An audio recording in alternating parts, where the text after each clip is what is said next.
here in Cleveland. He was taken in by a man named Leonard Neumeister. He was a brewmaster over at the Pilsner Brewing Company on West 65th and Clark. That later became POC, for any of you older timers who remember that one. Pride of Cleveland. We also had another name for it, and I won't say that because those kids are... Yes, we do. Now, he was invited into the Neumeister house to stay, and he stayed there as a boarder in the Neumeister house. There was, over the next few weeks, though, there was a romance that ensued between John Ott and Mr. Neumeister's 17-year-old daughter, Anna. And the two had made secret plans to wed. And once this was made publicly known to Mr. Neumeister, he threw John Ott out of his house. It was then revealed to Anna that John was her half-brother. Yeah.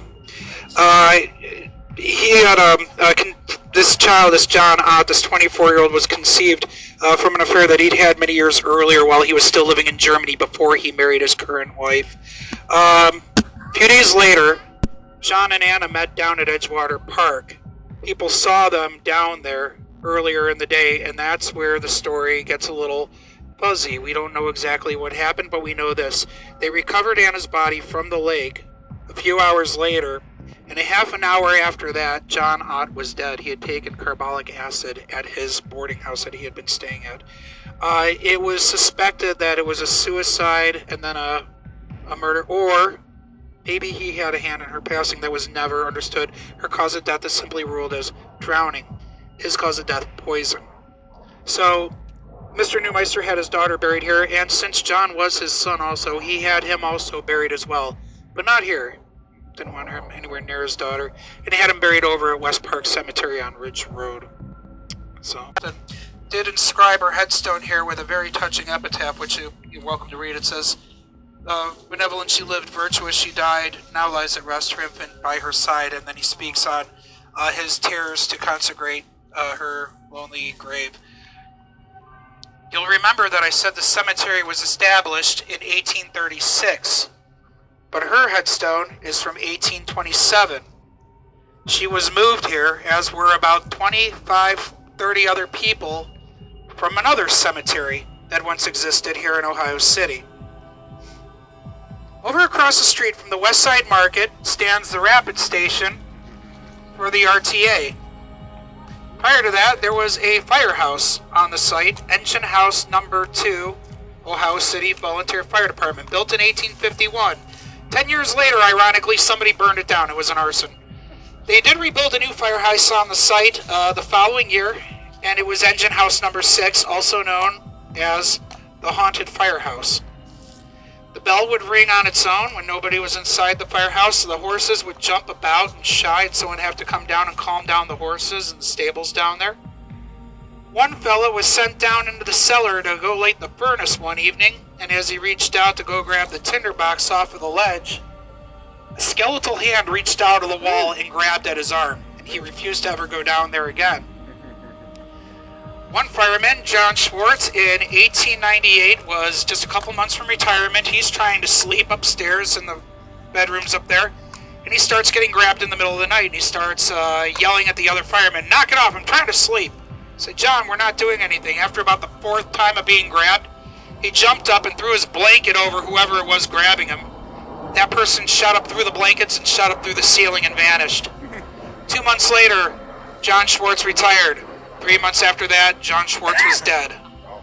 Wow. In 1889, they built a little addition going to the south of that firehouse, and while they were doing so, they dug up a human skull. That's your first clue. That ended up sitting on the desk of the fire chief there until 1903. It just suddenly vanished. The following year, they built a new firehouse on the site, and they tore it down, and they started digging for an even larger and deeper cellar, and that's when they hit it. Coffin, coffin, coffin, coffin. Drew a huge crowd from the neighborhood. A doctor and a dentist, they had one of the coffins open just to see if they were in fact occupied, and they were. They found one that they opened. The remains of a 30-year-old woman, still had red hair clinging to her scalp. One of the guys in the neighborhood said, "Yes, this was our first cemetery. We moved here when I was a child in the 1830s, and then in 1837 they moved the cemetery to Monroe St.Cemetery, the new cemetery. He looks down, he's like, yeah, I guess they left some people behind. They didn't move everybody.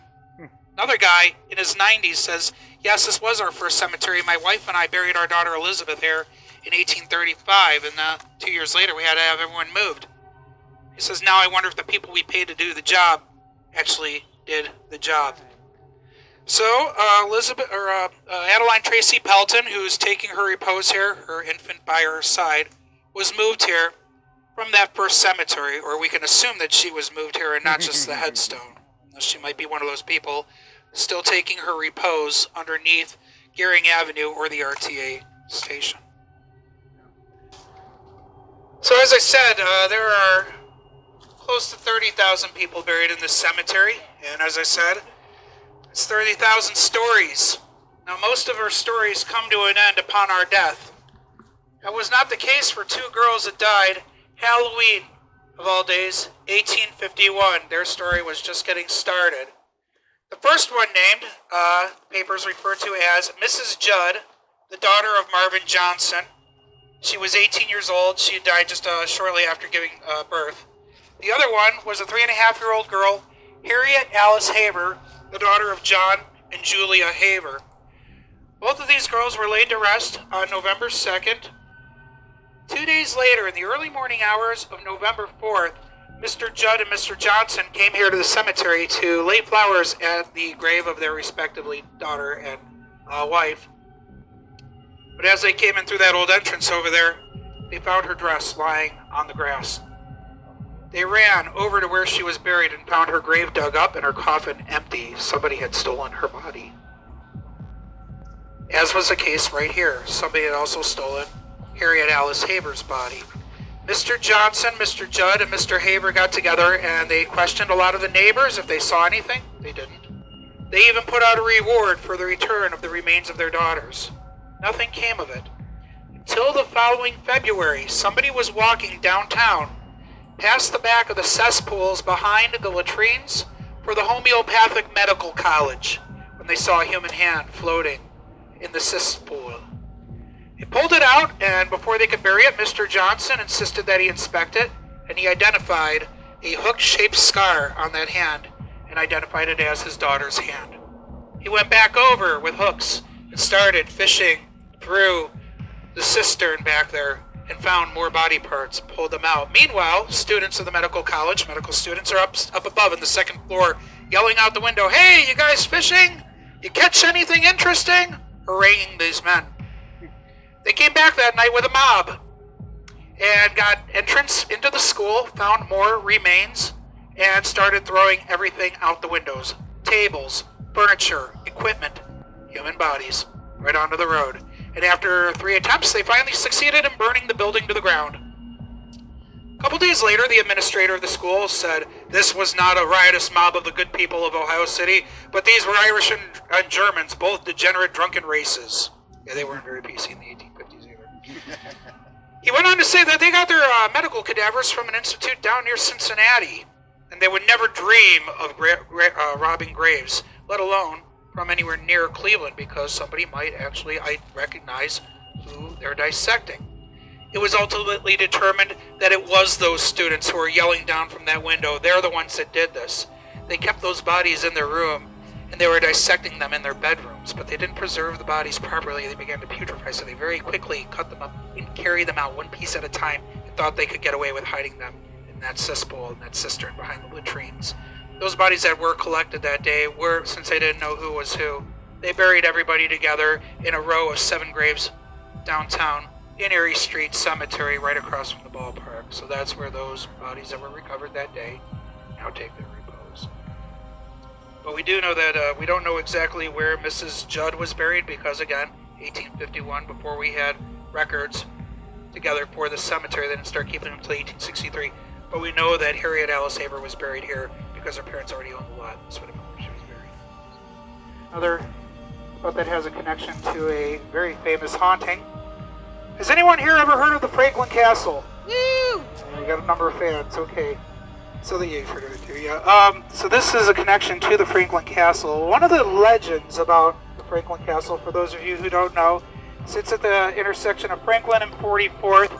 It is regarded as the most haunted house in Ohio. And it is crazy, the paranormal activity that house has seen and what's been reported inside. A lot of the legends, though, they go back to the guy who built the house. His name was Hannes Tiedemann. And he built that house between 1881 and 1883. And it's said that among the legends of the house that his daughter Emma passed away, and people say that Emma is one of the ghosts that haunts the place. Also, his wife Louise passed away, and she's been seen as a lady in black haunting the place. But one of the other legends also say that you could hear children crying, and the story is that 3 children mysteriously died in 1883, all infants, and it was said years later, this was coming out, that he had a hand in their demise somehow. The truth of the matter is this. Hannes and Louise Tiedemann ended up having 6 children. 3 of them died in infancy between 1863 and 1873. The first to die, 1863, was their infant daughter, their firstborn, Wilhelmine Hannah Tiedemann. Mr. Tiedemann could not yet afford a burial plot of his own, so his brother-in-law, who was married to his sister Katharina, brother-in-law Gaston G. Allen, offered the use of his own personal burial site here at Monroe St.Cemetery. In 1871 and in 1873, when Albert and Ernst Tiedemann died in infancy, they were also buried here. What happened was, 1883, a man named John Younglis passed away, and it was one of Mr. and Mrs. Allen's neighbors. And he offered Mr. Younglis's widow the use of his plot to bury her neighbor. So he was laid to rest right here. She then realized that she might want to be buried beside her husband one day, but the site beside him was taken up by the 3 infant Tiedemann children. So Hannes Tiedemann very generously said, well, I got a family plot at Riverside. I'll have my children moved. We'll bury them with my family. And that way, when your time comes, you can take your repose beside your husband, which he did. And she is now buried right here beside her husband. So it's curious that such a kind act would bring about the story of 3 children dying mysteriously in 1883 in the Franklin Castle. And it's funny also how people say that they hear children crying if you put your head to the wall in that house. Speaking from personal experiences, I have never heard children crying when I put my head to the wall in that house. So right now we're standing at the grave of Wilhelmina, or Amina Peters. Her and her husband, Albert, they arrived in the U.S. From Germany in 1892. Amina had previously, she had 2 children from her first marriage, but there was really, she wasn't bringing them with. They stayed in an orphanage back in Germany, and this really kind of tore her up a bit. They moved around a lot when they got to Cleveland. By 1906, they had arrived in Cleveland, settled here. On April 21st of 1906, Albert Peters came home from his job to his Payne Avenue apartment and found it locked. From the inside, he couldn't get in, there's no knock.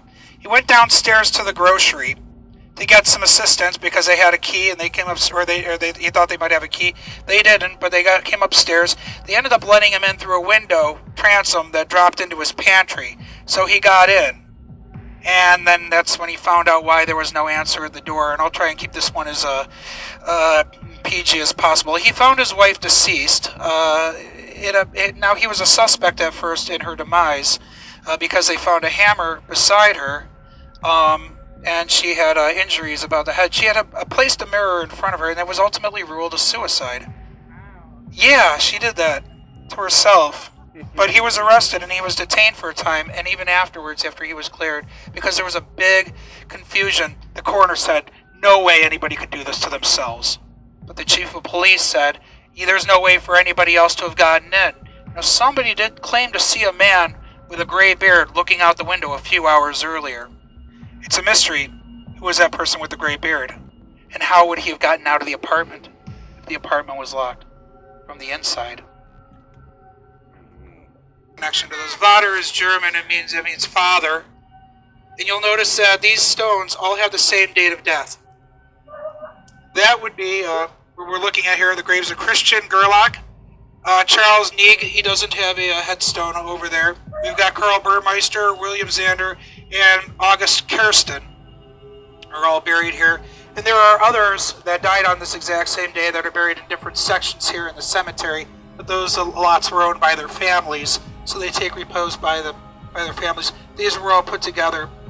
Comes in the wake of a terrible tragedy that occurred at 7 p.m. Thursday evening, July 16th, 1896. There were a number of men leaving work at the ore docks over on Whiskey Island, heading home. They boarded a flat-bottomed scow, little skiff, and would ferry them across the old river near the present site of the Willow Street Bridge. But on this particular evening, it was estimated that about 40 men had boarded this little tiny skiff. And as the scow was crossing the old river, a tugboat came plying through there and approached at a pretty fast speed, and the wake swamped the boat. All 40 men swam for their lives. Only half of them ever made it to shore alive. The rest drowned. Some men who could swim were pulled down by friends that could not swim. So it was a terrible tragedy. But it spoke of the necessity for putting in a bridge, and ultimately the Willow Street Bridge was installed at that site, so that men no longer needed to take a skiff back and forth. But here is the, we're looking at the cost of what that was. Made people realize the necessity for a bridge. So this was a little bit of a mystery here. Who takes their repose in this vault? This vault bears no name whatsoever. The mystery has been solved. Actually, I just kind of solved it yesterday, which is great. An old record said it was L.F. Falconer, but that wasn't true. It was I.F. Falconer was the name, not L.F. Falconer. And here lie the remains of 4 individuals, 4 generations of the Falconer family. The first of these was laid to rest here on August 24th, 1860, and that was Isaiah F. Falconer. He was known famously, you're going to love this, as one of the dock pirates. Yeah. Falconer came to Cleveland from New York in the early 1850s with his mother, his wife, his daughter. He kept a saloon at Main and Old River Street, later 153 West River on the west bank of the Flats. In 1854, Falconer's wife, she was accused of theft and she was arrested over $1. And though she maintained that it was her husband that had actually committed the theft, she served 10 days in jail here in town. Died shortly after. He then married a woman. Her name was Jane Cowan, February 5th, 1857, but they separated that July, and soon after they were divorced. In fact, in the statement placed in the Plain Dealer, she spoke of the ill treatment of her husband, how he was a bit of a degenerate, and she said that, referred to him as being, quote, red-headed and dangerous. Do not trust him. This is her warning to the ladies. They had this thing about redheads back then, I guess. I don't know what it was. So it was during the following summer, though, that he gained notoriety as a dock pirate. He was arrested with his mother, Maria Keyes, and a woman named Ann Baker, and he was charged with grand larceny for stealing dry goods from Griswold and Sailors. It's a warehouse down on the west bank of the Flats. When he was arrested, the police noticed a strong smell of gin, and the paper said police officers have a particular nose for smelling gin. So again, this is the 1800s. They really didn't hold back. And that was when it was discovered that there was a cask stolen from Mix & Morris Distillery worth over $450. That was a lot of money in the 1840s and 1850s back then. He was charged with that also and was arrested. Now, he was out by 1860, and it appeared that he had turned over a new leaf because he got involved in civic affairs. He was the vice president of the Republican Campaign Club, and his involvement, though, unfortunately, was very short-lived because he died suddenly on August and was buried over here at by the Washington Street Fire Engine Company and the fire department in general, who had frequented his saloon. Now, the other people that are entombed in this carnal house are his daughter. Her name was Mary E. Armstrong. She died in 1906 at the age of 55. Her 17-year-old granddaughter, Leslie Brown, is buried here. But then the last to be buried here was Mary's daughter, Charlotte Armstrong Brown, who died here and was buried in 1855. Now, as you can see, the vault has been vandalized extensively. This is something that's going to, in the future, hopefully be repaired. It's been vandalized particularly twice, and these are kind of gruesome events. The first was in 1976, and it was at that time that shortly after, over at Paul Dunbar School over there, the old school, nothing new in there obviously, they found kids playing hot potato with a human hand. Yeah. And then again in 1989, it was vandalized again, and it was a retaliation because there had been a vandalism a few months earlier. 2 kids were arrested, and in retaliation for them getting arrested and charged. Them and their friends came back and did even more damage. And in the case of doing so, they broke into this vault again and they removed remains which were found in a garbage can, also over at Paul Dunbar School. So hopefully this will get sealed up at some point in the future and they'll get their privacy back. But as you walk by, if you do look inside, you will see one of the vaults that's been broken open and you cannot see any remains, thank goodness for that. So. We have just arrived at the grave of Nelly Kerr. Her grave is not marked. There's no headstone here. She was born Nelly Cummings. Her brother and his family are buried right over here on this side. Over here now, her husband, William Krejci, had died some years earlier, 1912. And for a time, Nelly Kerr worked as a nurse. But she had fallen on some hard times. She had lost her job. She was living in boarding houses, and she ended up having to sell pretty much all of her jewelry just to keep herself afloat. She was telling a friend of hers in 1937. Many years earlier, she was looking for a job, and she told her friend, who she had been staying with for a time, that she had found a job, working again in nursing, with a doctor over on the west side. She was staying at the time on the east side. So it was this doctor that she's like, okay, I'm going to take this job. I'm going to go in and I've already been told I can work. So she goes and nobody sees her alive again. Yeah, her remains were found on a stairwell about a month and a half later. And this was over at the Majestic Theater over on West 25th. It's where the high-rise apartment stands today. The theater was torn down many years later. It was partially vacant at the time. They were not using the upper floors. But there was one fella, Charles Scoville, who lived in the neighborhood, who had been coming by. He said, well, I'm thinking about renting the space upstairs. And he kept asking a shopkeeper downstairs for the key. So they said, well, let's talk to this Charles Scoville. And they brought him in. And that's when he admitted his guilt. He had been posing as a doctor and had said that he would hire this lady. She came over, she started complaining about the mess, and she wanted to start right away. He ended up taking her life. He got very, very upset with her, and he snapped, just like that. He was committed to a mental institution in Lima, Ohio, where he remained until his death in 1937. Nelly Kerr, she was buried here beside her brothers, her brother and her parents, and as I said, she has no headstone. But they ruled him a madman, this Charles Scoville, and thus he never saw the outside of that mental hospital. So, the monument that I'm standing beside, this is the monument for Heinrich, or Henry Mecklenburg. He died November 16th, 1895. That is, November 16th, 1895 is a fairly infamous day in Cleveland history. It's one of the darkest days in its chapters. This was the day that a terrible rail tragedy occurred. He was one of 18 victims of that tragedy. It was a particularly dark, foggy night in Cleveland, and a trolley number 642 was making its way from Tremont downtown across the Central Avenue Viaduct. This was a high-level bridge that stood about where the Interbelt Bridge is today.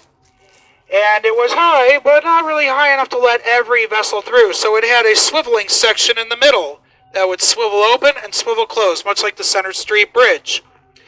It was swiveled open to allow the passage of a tall-masted ship. Unfortunately, the lights in the gates were malfunctioning, and the trolley sped through and approached the open draw, and it went right off, right into the river, killing 18 men aboard. People, men and women. Day afterwards, a Cleveland press drew and released a horrific illustration of the hand of death reaching out of the Cuyahoga River, grabbing at this trolley car. The people of Cleveland were appalled, and the paper, of course, they apologized.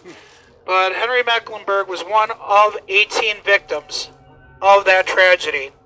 Now, some people will also say that Johnny Mango over on Fulton is haunted by a woman named Margaret that died in that tragedy. However, no one named Margaret was in that trolley car. No one named Margaret died. That's a story for another time, folks. It's really involved. Well, everybody, in 1867, specifically November 15th, 1867, that's the day that saw the death of Isabella Roy, 17-year-old girl, who is buried right here, although she does not have a headstone. Isabelle Roy was employed by a photographer. His name was James H. Gregory, had a photo studio downtown at 9 Public Square. Isabelle resided as a boarder with James Gregory, his wife, and their little daughter. Gregory was having some trouble at home, though, apparently. It spilled over to the workplace. That's kind of an understatement, I guess you would say. At the time, Isabelle Roy was engaged to another fella. They were to be married fairly soon. James Gregory kept trying to convince her not to marry this guy. He kept giving her one reason and then another, and telling her, well, why don't you put off the engagement just for a little while? And she's like, okay. So she put it off. It turns out he was trying to get her to elope with him, and he was trying to leave his wife. She constantly refused his advances, and it ended with him purchasing a gun, taking her life, and then taking his own life, but realizing that he didn't have any bullets left, so he sawed out a razor blade and finished himself that way. Isabelle Roy and James Gregory, they were found the following morning by Mrs. Gregory and her little daughter, and it was the little daughter's screams that aroused the downstairs neighbors who came up and also made the discovery. Before he passed away, though, he did make a confession letter after he had committed himself to go through with his fate. He wished that Isabelle be laid to rest beside him at Woodland Cemetery. Yeah, obviously her parents were not going to go for that. Right. So she's buried here. But unfortunately, she does not have a headstone. So, sad grave and lonely grave of Isabelle Roy. New York. He went to work at an early age on the construction of the Erie Canal a long time ago. He went on to work in Canada, dredging field. When he came to Cleveland, he worked on the dredging the old riverbed. He built his fortune dredging and construction of the Great Western Railroad in Canada. Now, in 1867, he went into business with two men, Daniel P. Rhodes and Marcus Hanna. They established what was called the Rocky River Railroad. It started over on Bridge Avenue at West 58th and went all the way out to the edge of Lakewood where the Rocky River is, and it ended right where the bridge over the railroad bridge over Rocky River is. The tracks that go through Lakewood, that was originally the Rocky River Railroad. Now, Elias Sims, he died in 1885. He wasn't interred in this vault here behind me. Also interred here was his wife, Cornelia, and their children, Olivia Starkweather and Sarah Jane Avant. Also Sarah's husband, Charles Avant. Now, the vault is empty. His remains, the remains of his family, they were moved, I know the cemetery sign says Riverside, they were removed to Lakeview Cemetery in 1931. And since then, this vault has remained empty, or at least empty of human contents. Today, the Cemetery Foundation uses it for storage. Like donuts. No, we didn't put the donuts in. No, we had the cider every year. Not the donuts. No, the donuts stayed in Tim's car, like in the back, so they were saved there. Because the vault can be a little dusty at times. But don't worry, your cider was well taken care of. So, well, anyone was ever curious what it's like to see inside of one of these, welcome to stick your head in, take a quick look as you go by. But that is what a tomb is on the inside.